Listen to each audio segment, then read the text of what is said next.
Hello, everybody. You have made your way back to the Daily Ring. It is Tuesday, December 22nd, and man, do we have some news for you. All right, so for the last couple days, we have been talking about the the stimulus bill coming to Trump, and he has now threatened to veto today. But I want you to pay attention to what the article says and then what he actually says in the video, because it's super important, guys. I want you to understand what you're actually dealing with in this stimulus package and what they are trying to push through. So it says Trump threatens to veto stimulus deal, calls for $2,000 direct payments to Americans. I know this is a little bit of a longer video, guys, 4 minutes, 9 seconds, but it's really super important about what he's saying and what is going on in that bill. So check it out. Summer, Democrats cruelly blocked COVID relief legislation in an effort to advance their extreme left-wing agenda and influence the election. Then, a few months ago, Congress started negotiations on a new package to get urgently needed help to the American people. It's taken forever. However, the bill they are now planning to send back to my desk is much different than anticipated. It really is a disgrace. For example, among the more than 5,000 pages in this bill, which nobody in Congress has read because of its length and complexity, it's called the COVID Relief Bill, but it has almost nothing to do with COVID. This bill contains $85.5 million for assistance to Cambodia, $134 million to Burma, $1.3 billion for Egypt and the Egyptian military, which will go out and buy almost exclusively Russian military equipment, $25 million for democracy and gender programs in Pakistan, $505 million to Belize, Costa Rica, El Salvador, Guatemala, Honduras, Nicaragua, and Panama. $40 million for the Kennedy Center in Washington, D.C., which is not even open for business. $1 billion for the Smithsonian, and an additional $154 million for the National Gallery of Art. Likewise, these facilities are essentially not open. $7 million for reef fish management, $25 million to combat Asian carp, $2.5 million to count the number of amberjack fish in the Gulf of Mexico, a provision to promote the breeding of fish in federal hatcheries, $3 million in poultry production technology, $2 million to research the impact of down trees, $566 million for construction projects at the FBI. The bill also allows stimulus checks for the family members of illegal aliens, allowing them to get up to $1,800 each. This is far more than the Americans are given. Despite all of this wasteful spending and much more, the $900 billion package provides hardworking taxpayers with only $600 each in relief payments. And not enough money is given to small businesses, and in particular restaurants, whose owners have suffered so grievously. They were only given a deduction for others to use in business their restaurant for 2 years. This 2-year period must be withdrawn, which will allow the owners to obtain financing and get their restaurants back in condition. Congress can terminate it at a much later date, but 2 years is not acceptable. It's not enough. Congress found plenty of money for foreign countries, lobbyists, and special interests, while sending the bare minimum to the American people who need it. It wasn't their fault. It was China's fault, not their fault. I am asking Congress to amend this bill and increase the ridiculously low $600 to $2,000, or $4,000 for a couple. I am also asking Congress to immediately get rid of the wasteful and unnecessary items from this legislation and to send me a suitable bill, or else the next administration will have to deliver a COVID relief package, and maybe that administration will be me, and we will get it done. Thank you very much. Well, there you have it, guys. I do agree with where he's coming from. There's a lot of things in that bill that shouldn't be in that bill. But I think MCB in the chat pointed out something that I was going to point out, and he said that Congress has a 3/4 majority of yes to no's, and he thinks that we're in danger of them overriding this veto, and I agree. I totally agree with that statement. Scary times that we're starting to live in, folks. Especially when the American people are suffering like that, and we're sitting here not taking care of them, but we're sending millions of dollars to other countries. Trump reportedly fuming that Pence may certify loss to Biden, considers it an ultimate betrayal. President Donald Trump is raging against his allies who've abandoned his long-shot efforts of overturning the election, according to a new report. Vice President Mike Pence is described as one of the targets of Trump's outrage due to his imminent constitutional duty when the 2020 Electoral College results appeared before Congress.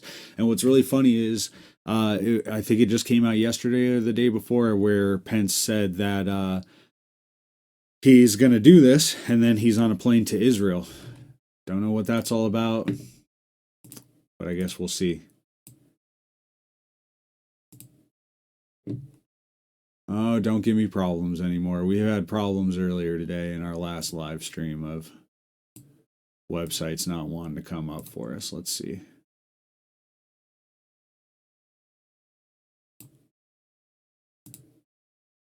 All right. Now they're both coming up. IBM, 3M, PepsiCo, among leading U.S. firms that house Chinese Communist Party units, leaked database. Hundreds of Chinese Communist Party members are embedded within the Chinese divisions of major U.S. corporations, from IBM to PepsiCo to 3M. A leaked CCP member database revealed. The existence of party units within foreign companies in China is hardly surprising, even that the regime mandates any organization with at least 3 CCP members to form a party branch.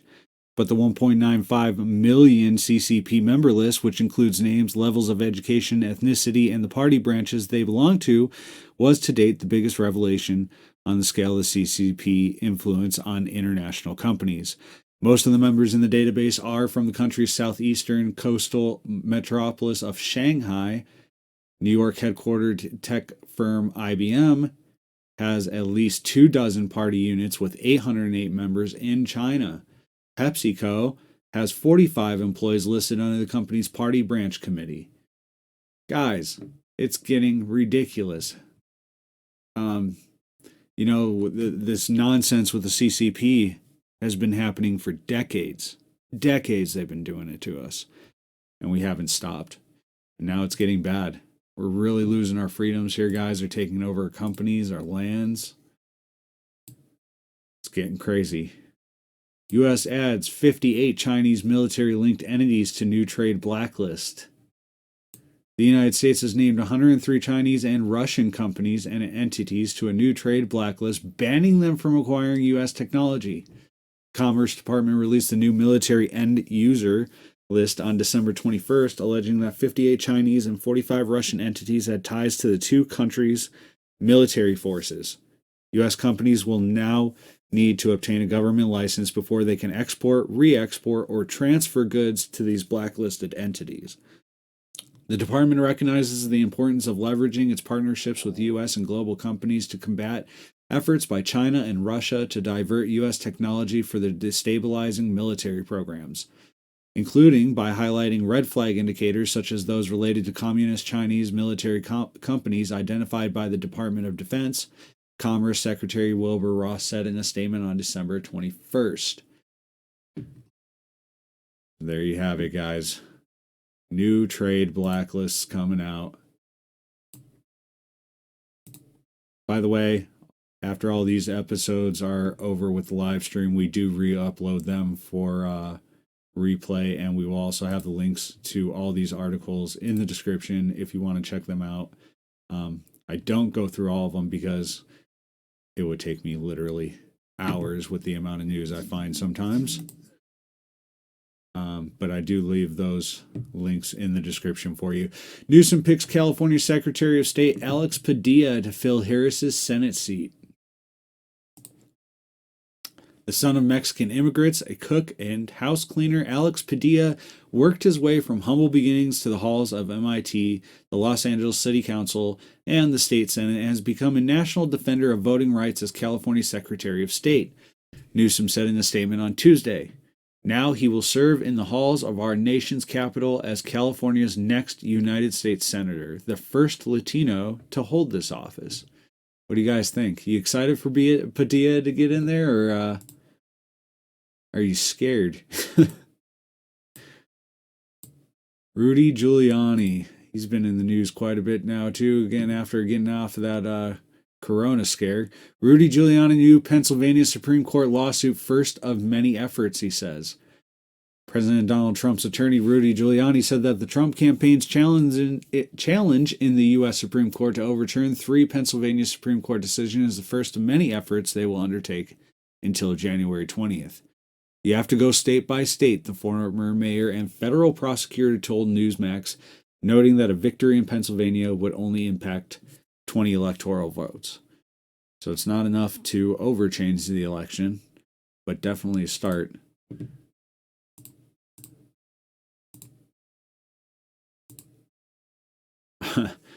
Now this blew me away, only because in our last live stream we talked about how Barr came out and said that he is not only not going to leave a counsel for the Hunter Biden investigation, but he's not leaving a counsel for the voter fraud investigation either. It will be up to the new Biden administration's AG to do that if they so please.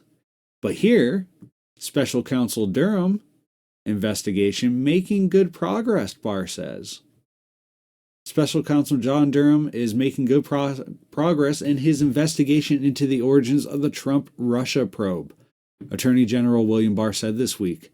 A source familiar with the investigation told Fox News that Durham, who is the U.S. Attorney for Connecticut, is now frequently working out of Washington, D.C. Durham and some members of his team have been doing their work out of New Haven, Connecticut over the summer.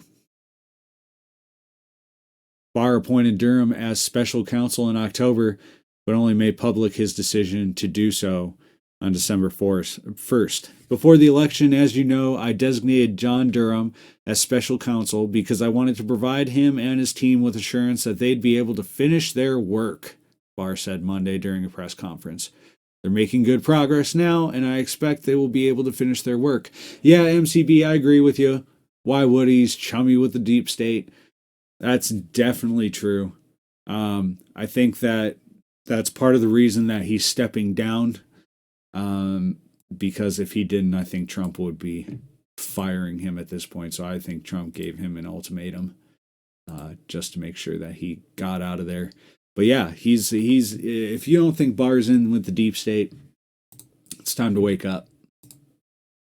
Pence speaks to large conservative gathering despite urging COVID-19 precautions.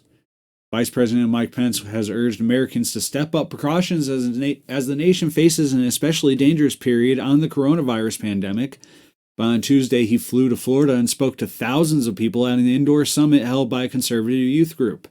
As Pence delivered remarks before the group Turning Point USA, which has been meeting this week inside a West Palm Beach convention center, thousands of attendees not wearing masks cheered and crowded together in a humid room that lacked air circulation, according to a television network pool reporter traveling with the vice president.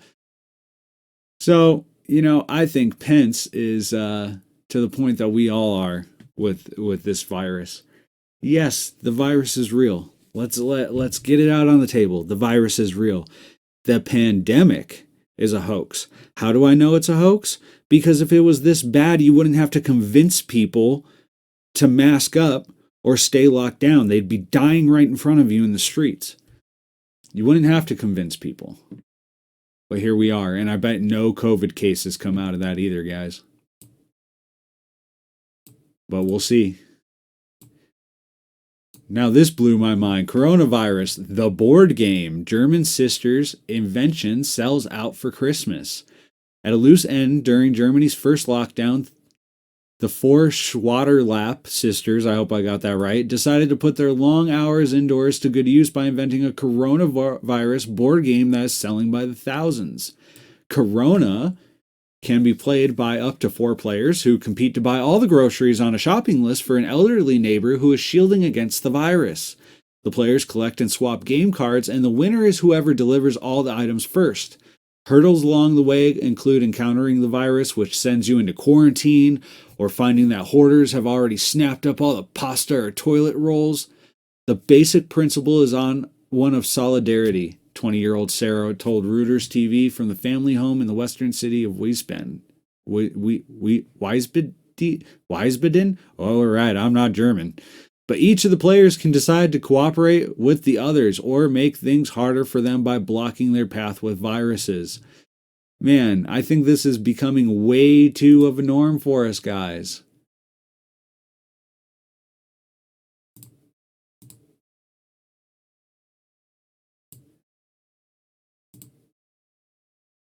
Validation that Trump is out of his mind because see, even Trump people are dipping out. You know, I'll have to say that I'm one of them. I'm not too impressed with how he's been handling things lately. But then again, I've said over and over in these live streams that it's no longer Republican versus Democrats, no longer Biden versus Trump. This is America versus the government. And it's going to get ugly. It's definitely going to get ugly. Gateway to sobriety. Cannabis could reduce fentanyl use and overdose risk, new study finds. New research from British Columbia in Canada has found that moderate to heavy cannabis use among opiate addiction patients may greatly improve their treatment while limiting their overall opioid exposure. Published in the journal Drug and Alcohol Dependence, the recent study by researchers from the BC Centre on Substance Use and University of British Columbia found while a number of participants had a surprising and often unintentional additional exposure to opioids, those who took cannabis regularly often had better treatment outcomes. We've seen this in other places where they have legalized in Colorado or Washington, and the hard drug use has gone down while the marijuana use has gone up drastically. So, my opinion, it's a good thing. Let's get the hard drugs off the streets. Senator Lindsey Graham, Georgia now has credible process to perform signature audit of election. On Tuesday, he said, was briefed about Georgia's mail-in ballot signature verification, saying officials have the ability to conduct a signature audit as was requested by President Donald Trump and other prominent Republicans. I've just been briefed about the signature verification system in Georgia regarding 2020 mail-in ballots. From what I've been told, sounds like they now have a credible process in place to do a signature audit. Look forward to hearing the results. So obviously that's going to be a developing story, and we will bring you more. Like I said, if you want to check out the articles after the show, we will have them in the description. Biden hasn't discussed Hunter in his search for an AG. Some stories about Son were Russian disinformation. President-elect Joe Biden said in a press conference Tuesday that his son, Hunter's business dealings had not come up in discussions about his highly anticipated pick for Attorney General. Yeah, right. Has the issue of investigations with your son come up with your team and with candidates about the Attorney General? A reporter asked. No, I guarantee you, I'm going to do what I said, Biden responded. The Attorney General of the United States of America is not the president's lawyer. I will appoint someone I expect to enforce the law as the law is written, not guided by anyone. Guys, I saw him, I believe this is referring to the video that I saw today of him. But the way he handled the reporter's question was just insane. I've never even heard or seen anything from a president act that way, where he literally turns his back and scoffs at the reporter's question, just because it's about his son, which, I mean, he's guilty as sin too. Come on, let's start being real about it. How do you go from having just under $500,000 when you leave the White House as vice president, and then coming into 2020, I think he has over $7 million now. That's looking like a CCP deal, isn't it, guys? I would think so. All right. Miss Deborah, we talked about her on the last live stream about how she put in her coronavirus restrictions and then broke them within 24 hours going on a weekend trip. And now she said she's retiring after the criticism. Can't handle it. Can't handle it. Let's see. Burke cited criticism of her family, particularly in the last week, as a primary motivator of her decision in the interview. So she's blaming her family for her mistake. Burks has been under fire for having a gathering with numerous family members at her Delaware beach house the Friday after Thanksgiving, after telling Americans not to travel and gather for the holiday. So now she's going to get out of there. She wants to leave. Too much pressure.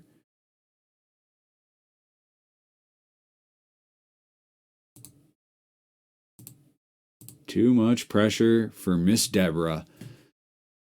Notice how the reporters always ask him straight yes or no questions, most of the time easy to answer, and no follow-up questions either. Oh, you're talking about Biden. Oh, definitely, MC, definitely. It would just be, if we gave him the hard questions and really dug into him, the people would see just how bad the guy actually is. And not only that, but it would totally screw over the Democratic Party right now, and they don't want that.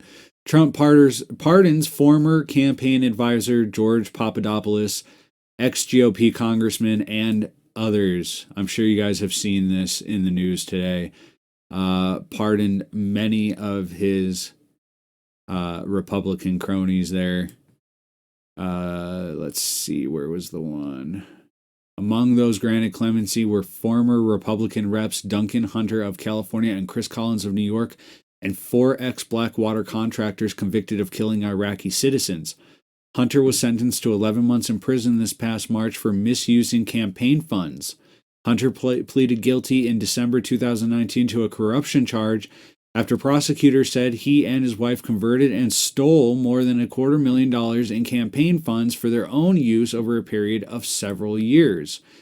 Collins, who was the first sitting member of Congress to endorse Trump for president, pleaded guilty in October 2019 to charges related to insider trading. He sentenced in January to 26 months in federal prison. Papadopoulos is best known for playing a key role in the lengthy investigation into Russian election interference.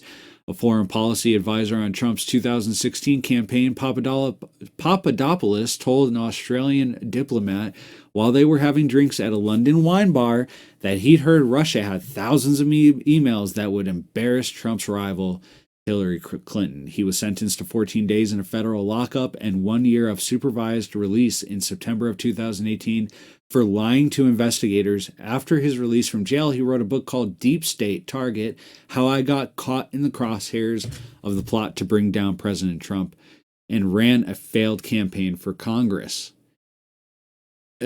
Guys, I mean, anybody who knows me and anybody who's watched my live streams knows that I am a supporter for most of what President Trump does.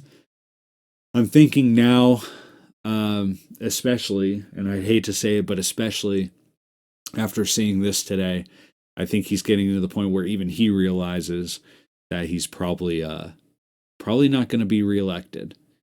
I'd hate to say it, guys, and I hate to be the one to say it. And I'm not giving up. Don't take this as me giving up. I'm not giving up. I will continue to fight all the way until January 20th. With what I'm doing behind the scenes here. But it's looking more and more like we are so corrupt from the bottom to the top that Biden will be the next president. We're in some trouble, and I think he realizes that too, and that's part of the reason he's doing this. Do I totally support it? Probably not. Is there a lot of underlying factors to it? Yeah, and we don't have the time to go into it tonight, but definitely read this article, guys. This is a big one. About what he did today, and you should formulate your own opinion on that one. So a couple stories that I got at last minute that I thought were kind of interesting. The U.S. is suing Walmart, accusing it of fueling opioid crisis. The Justice Department sued the retail giant Walmart on Tuesday, accusing it of fueling the country's opioid crisis by inadequately screening thousands of dubious prescriptions and ignoring repeated warnings from its own pharmacists. Walmart knowingly violated well-established rules requiring it to scrutinize controlled substance prescriptions to ensure that they were valid and required pharmacists to process a high volume of prescriptions as fast as possible, the suit alleges. By doing so, Walmart profited by providing its pharmacies with unusually large quantities of controlled substances to sell, and from selling other products to customers who came to Walmart stores only because Walmart pharmacies would readily provide those controlled substances. So obviously this is going to be a developing story too, and we will bring this back into the light as we learn more. But just to let you guys know that Walmart's been in some hot water lately.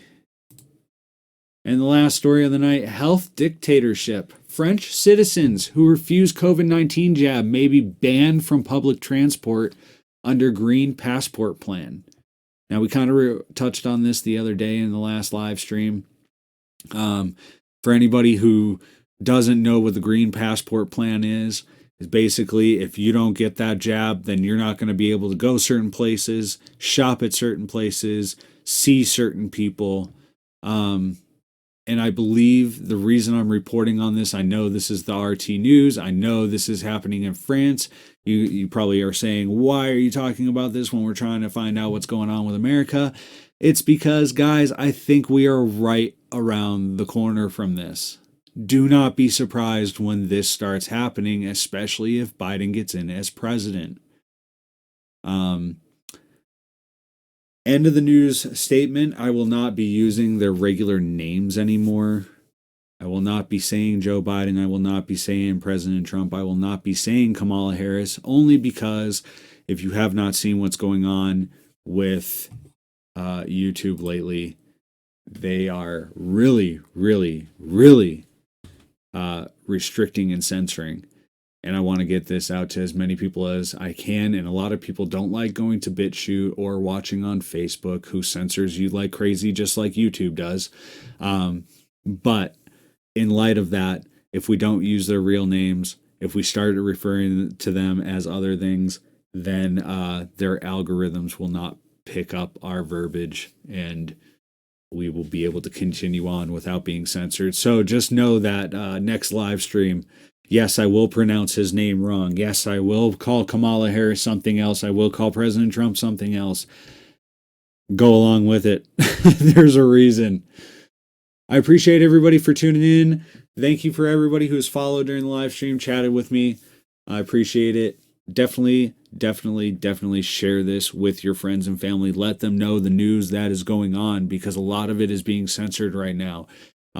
Just like that France thing at the end, there's been no talks about it in the state.